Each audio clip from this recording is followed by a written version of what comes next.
All right, let's talk about one of the biggest shifts happening in enterprise identity right now. For years, we've had this really simple two-pillar model that we've all relied on. Well, that model, it's officially broken. Let's dig into why. For as long as I can remember, we've thought about enterprise identity in two pretty neat buckets. On one side, you have your human identities. That's all of us, right? The employees, the contractors, the actual people doing the work. And on the other side, you've got workload identities. These are the tools we use, the applications, and the service principals. It's been a pretty straightforward system, people and their tools, but that's all changing and fast. Because there's a new workforce showing up inside our systems, a totally autonomous workforce that, while it doesn't fit into either of those neat little boxes, it's not really a person, but it's way more than just a tool. We're talking about AI agents. And look, you have to stop thinking of these as just passive applications. They are active, autonomous actors inside your organization. They can carry out tasks, they can access your data, they can even make decisions all on their own. And that means we absolutely have to start managing them with the same care and governance we apply to our human employees. Okay, let's get out of the abstract and make this super real. Picture this, a law firm, trying to be more productive, builds a legal assistant agent. They spin it up in seconds using Microsoft Copilot Studio. Its whole job is simple: help the lawyers with routine stuff and save them time. Seems harmless, right? So, an attorney pings the new agent with a totally normal, everyday request. Hey, can you summarize the key points from the Johnson case file? It's the perfect task for an AI, a great way to save a few hours of work. And the agent, it does exactly what it's told. It connects to SharePoint, finds the right case files. Perfect. But, and this is a huge but, here's the flaw.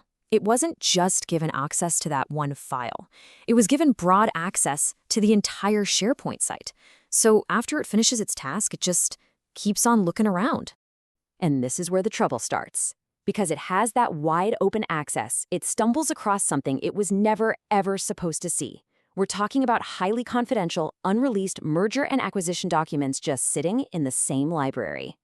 Now, this right here is the critical moment where everything goes off the rails. Acting completely on its own, maybe it misinterpreted a prompt, or its logic went sideways, who knows?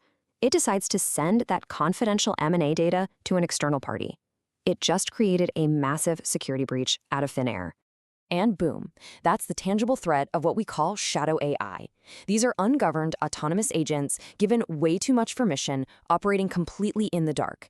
So the big question is, how on earth do you stop this?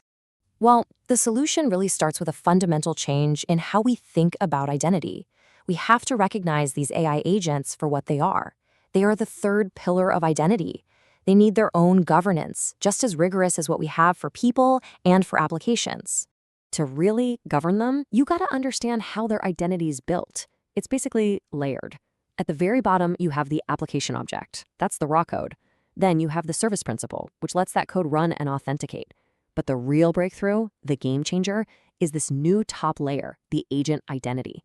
This is a unique persona, a governable identity that sits on top of it all. And this agent identity is not just some concept on a slide. It's a real, tangible object you can see and manage right inside Microsoft Entra. Think of it like a unique ID card for the AI. It allows us to apply specific policies, manage its lifecycle, and trace every single thing it does, completely separate from the user who kicked it off or the app it was built on. And once you give that agent its own ID card, well, that's when the magic happens. All of a sudden, your entire security stack can see it. And that's how you build a real, coordinated defense against the very threat we just saw.